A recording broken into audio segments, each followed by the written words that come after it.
Who will be the next James Bond? Will it be Tom Hardy, Henry Cavill, Idris Elba, Tom Holland? Well, no, it won't be any of them. But could it be you? Let's find out. I think it's fair to say that James Bond is the single most coveted cinematic acting role. Only 6 actors have played the British spy in the official Eon film productions, with just 2 more in other properties that we all just pretend don't exist. And with Daniel Craig leaving the series last year after an explosive 15-year tenure, speculation about who will wear the bow tie next is about the highest it has ever been. So just in case you fancy your chances, I have made the definitive 007-step guide on how to become Bond. James Bond. Step 1. Be British, or at least British adjacent. Of the 6 actors to play Bond, only 2, Pierce Brosnan and George Lazenby, were born outside of the United Kingdom. Brosnan was born right next door in Ireland, moved to the UK at the age of 12 and trained as an actor in London. George Lazenby meanwhile is the Australian anomaly, born in Australia in 1939 when it was still a British dominion. Like Brosnan, Lazenby also moved to the UK, but he did so as an adult, and he only lasted for 1 film, so is not someone you really want to emulate if you want to have a decent tenure in the role. Remember, the next James Bond actor has to make exactly 3 films to complete the pyramid and restore balance to the universe. So, to become James Bond, you should be living in the UK and also have a link to the UK, ideally by birth. Occasionally a New Zealander, Canadian or other Australian anomaly will be suggested, and you should know that being American won't necessarily stop you from being considered. Some American actors have even been formally offered the role, like Clint Eastwood, Burt Reynolds and even Adam West. Yeah, that Adam West. But thankfully they all turned it down because they, and eventually the producers, felt that the actor who plays James Bond should be British. Step 2. Be male. The character of James Bond is at its core a male power fantasy. Whether or not you think this is a good thing doesn't matter, it's the foundation on which the entire series and character is built. Over the years the series has both defined and challenged the idea of masculinity, but this will continue to be the central tenet of the character, which is why the producers have been categorical that the next James Bond actor will be male. Anyone who tells you otherwise doesn't really know anything about James Bond and is probably trying to sell you something.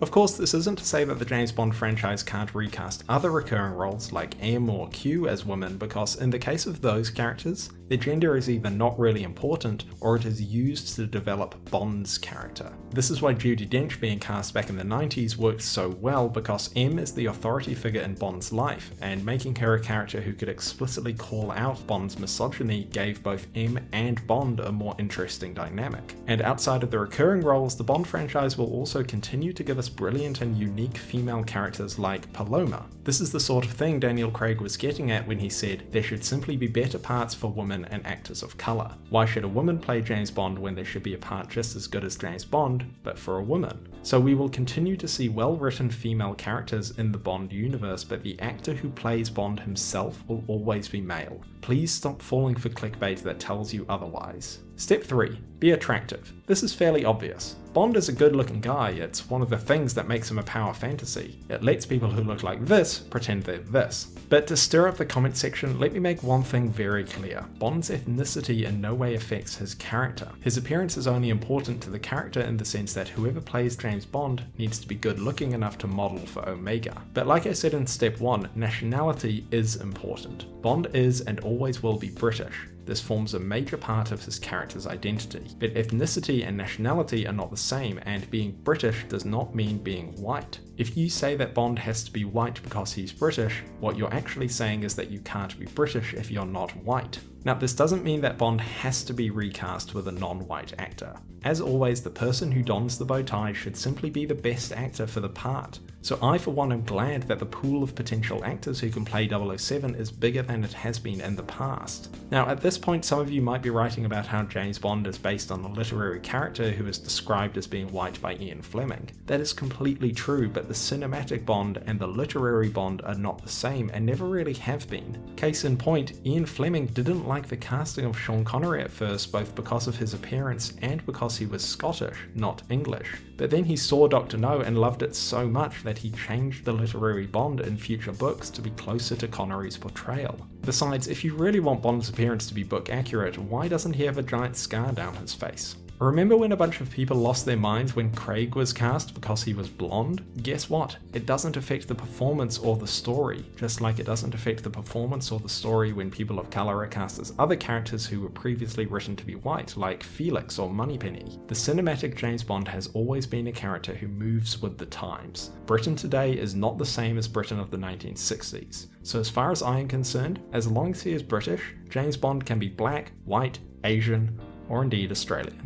Step 4. Be about 30. There is no defined minimum age, but the youngest person to be cast as James Bond was George Lazenby, who was 29 when he was cast for On Her Majesty's Secret Service. But once again, here's the Australian anomaly. Sean Connery was the next youngest at 32, but otherwise Bond has been at least in his late 30s. Daniel Craig was 38 in his first outing, and Timothy Dalton was 39 when he was cast. Brosnan and Moore were 42 and 45 respectively when their first movies came out. Now, there is no upper age limit, but the older you get, the less qualified you start to become under Step 3. Roger Moore was 58 when he did his last appearance as the character in A View to a Kill, and the age discrepancy between him and his co-star was noteworthy. This problem is still present with Craig's latest outing, but at least he is still able to do a lot of his own stunts, and his age was worked into the story and the character. But for this reason, I wouldn't be surprised if the producers look for a slightly younger actor this time around. At first, the gap between James Bond films was about 2 years, but more recently it's been closer to 3 or 4. So by getting someone in, say, their late 20s or early 30s to take on the role, there's the option of getting a good 3 or 4 movies out of them before they start hitting that upper age limit. But please only make 3 movies. I don't care how good or bad they are, the pyramid must be complete. So yes, to become James Bond you should be around your 30s, but be prepared to step down if your tenure in the role lasts long enough that your female co-stars are young enough to be your children.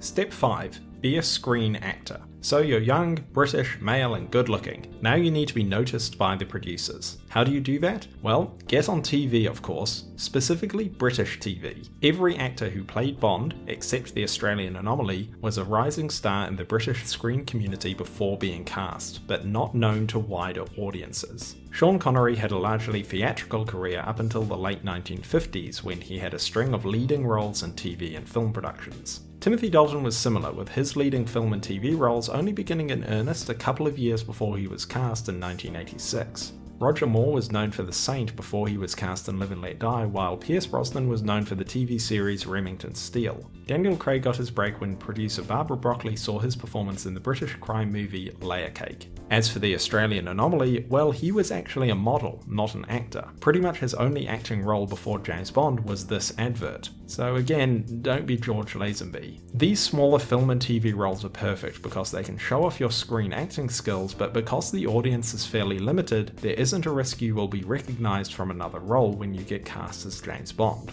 Which brings us to Step 6. Don't be famous. If you are already a famous actor, then unfortunately you are not going to be cast as James Bond. James Bond is not a franchise that needs a big name movie star to carry it. James Bond is what makes the lead a star in the first place. So if an actor is already famous from another role, then the audiences won't see James Bond, they'll see the actor. So I'm sorry, but Tom Hiddleston, Michael Fassbender, Idris Elba, Tom Hardy, John Boyega, Tom Holland, Cillian Murphy, and I'm sorry, Henry Cavill are all disqualified on this point because they're already too famous from other roles. Besides Tom Holland, they would have all made great Bonds if they had been cast earlier in their careers, but it's too late for them now. People like Henry Golding, Richard Madden, Damian Lewis, and Riz Ahmed are borderline on this point, but since they have all had fairly major roles in the last 10 years or so, I'm going to rule them out too. The actor playing James Bond needs to be Bond first and foremost, not anything else. But you will continue to see names like this being suggested because they make for easy, clickbaity headlines that generate lots of engagement. But I guarantee you that whoever the next Bond ends up being, you are very unlikely to have heard of them. Finally, step 007. Nail the audition.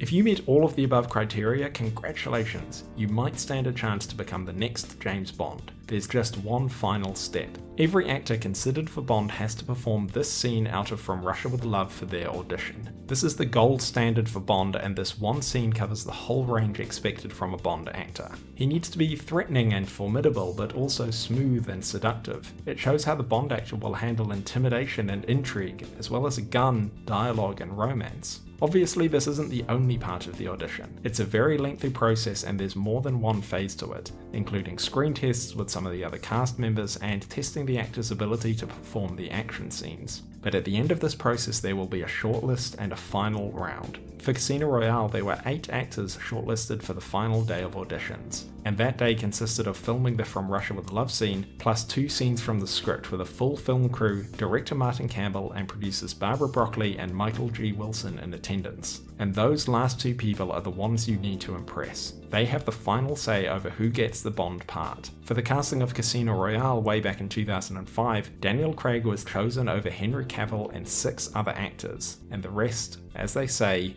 is history.